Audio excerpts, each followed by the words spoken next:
It all started with a room packed full of reporters, cameras flashing, microphones lined up, and the usual buzz that follows whenever former President Donald Trump steps up to speak. The press conferences were always high-energy events, often unpredictable, and everyone in that room knew they might walk away with a headline. Some reporters were sharpening their pens, others rehearsing their questions in their minds, but deep down, most expected the usual: a heated back and forth, sharp comments, and maybe even a soundbite that would dominate the evening news. But no one expected what happened next. Trump had barely gotten through a few minutes of answering questions on policy when suddenly a reporter leapt from his chair. He wasn't just raising his hand politely or waiting his turn. No, this was different. His movement was so abrupt that heads snapped in his direction. His voice tore through the hum of the room like a blade slicing the air. He didn't start with a neutral question. He went straight into a fiery accusation, his tone dripping with frustration. His words weren't carefully phrased for balance. They were charged, emotional, and designed to challenge Trump directly. It wasn't just a question, it was an attack, and everyone in the room felt the shift instantly. The noise of camera shutters slowed. Reporters who were scribbling notes paused mid-sentence. A few gasps could even be heard from the back rows. Every eye locked onto the confrontation unfolding in front of them. For a moment it felt like time had slowed. The atmosphere was thick with tension, like static electricity before a storm.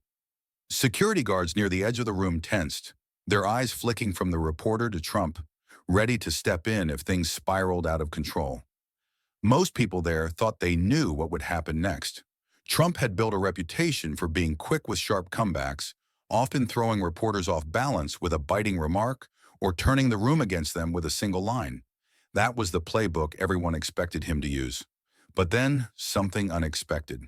Instead of snapping back, Trump froze for just a second, studying the reporter. His expression didn't harden the way people anticipated. There was no instant retaliation, no explosive words.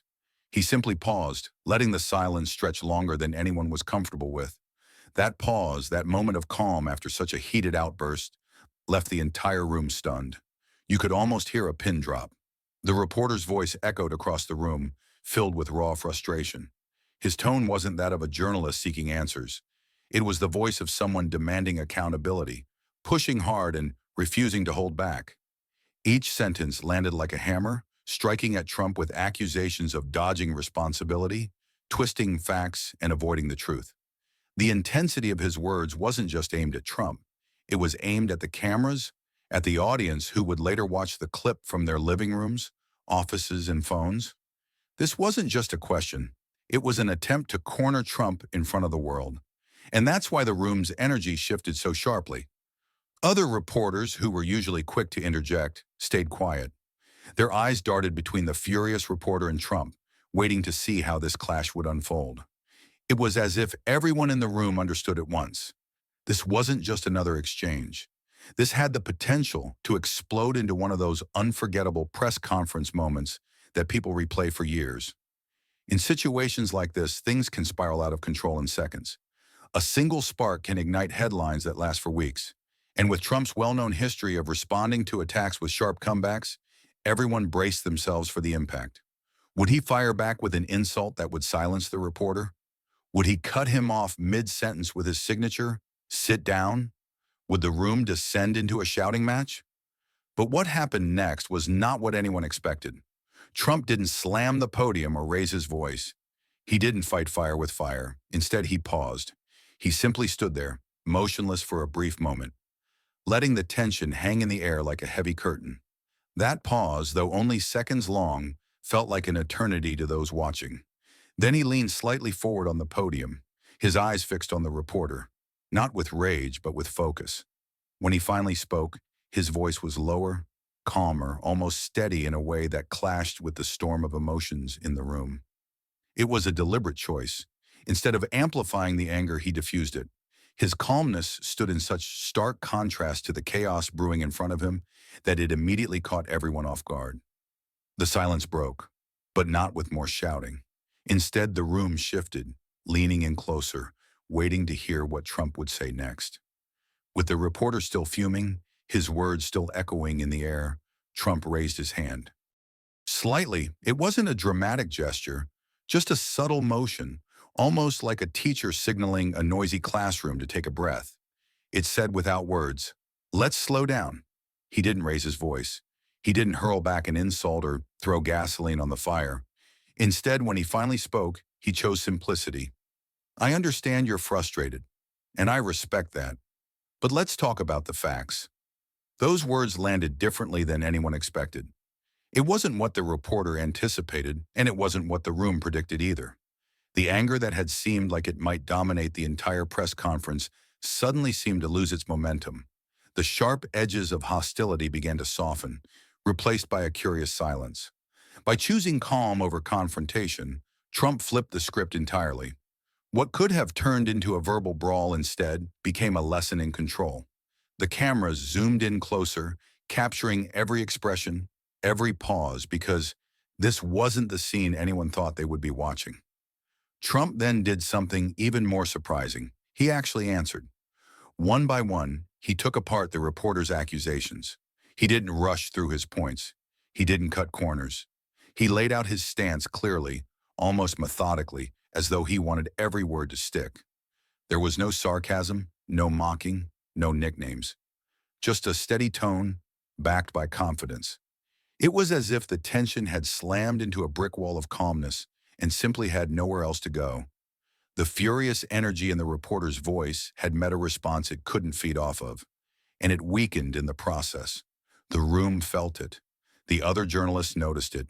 Even the viewers who would later see the footage online couldn't deny it. The balance of power had shifted. Instead of chaos, there was control. Instead of a clash, there was clarity.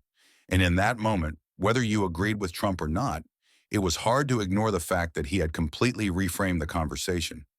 It wasn't just a political moment, it was a human one, a reminder of how composure can diffuse even the most explosive situations. Something remarkable happened next. The room, which only moments earlier had been charged with hostility, suddenly began to settle. It was almost like watching a storm cloud break apart with light slipping back through. The constant buzz of reporters whispering, shuffling papers, or preparing their next question grew quieter. Even the clicking of cameras slowed, as if the photographers themselves didn't want to interrupt the unfolding moment. Reporters who had been poised to leap in with aggressive questions hesitated. Pens hovered over notepads, microphones stayed lowered. They weren't just waiting for their turn, they were processing what had just happened.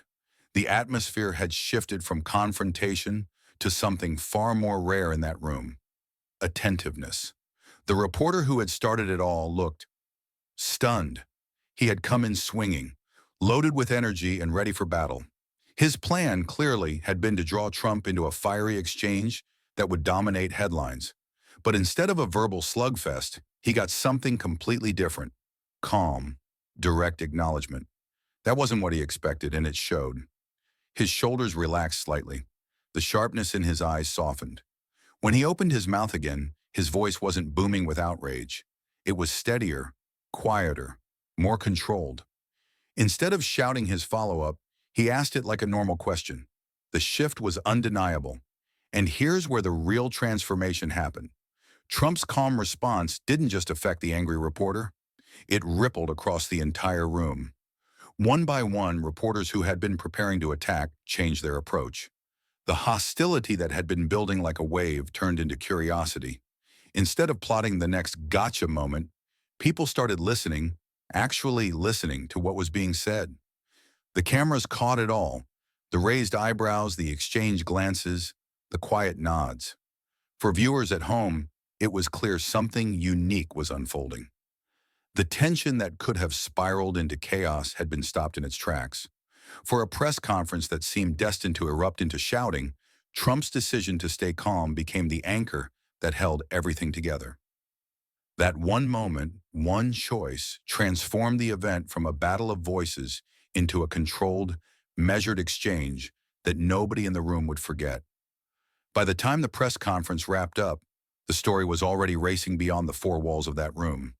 Headlines began to pop up online, social media clips spread like wildfire, and people weren't just discussing the reporter's angry outburst, they were focusing on Trump's reaction.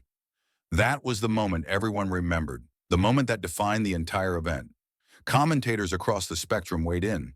Some praised Trump's composure as a mark of leadership, while others admitted, sometimes reluctantly, that the calmness had been him. Effective, even critics who didn't support him politically had to acknowledge that, in this instance, his measured response had changed the mood in a way shouting never could. And whether people liked him or not, the lesson was hard to ignore. Sometimes the most powerful response isn't anger, it's calmness. Think about it. In today's world, where heated arguments dominate the headlines and social media thrives on outrage, one calm reply can completely change the direction of a conversation. It can take a room filled with tension and transform it into a space where people actually listen. It can turn hostility into something closer to respect. For Trump, it was more than just an instinct, it was a strategic move. By staying calm, he took control of the narrative. Instead of letting the angry reporter set the tone, he set it himself. That's why people kept replaying the clip. It wasn't about who shouted louder, it was about who stayed in control. For the audience watching at home, though, it became something more personal. It was a reminder that calmness isn't weakness, it's strength. Whether you're in politics, dealing with conflict at work, or even navigating arguments with friends or family, keeping your composure can be the most effective tool you have. It doesn't just protect your dignity, it changes the outcome. As the press conference ended and people walked out of the room, one image lingered in their minds. A furious reporter, armed with anger and ready for battle, facing a calm, steady Trump who refused to be shaken. One man's outburst had tried to dominate the moment, but a calm reply had turned the tide completely. And that, more than anything else, became the lasting memory of the day.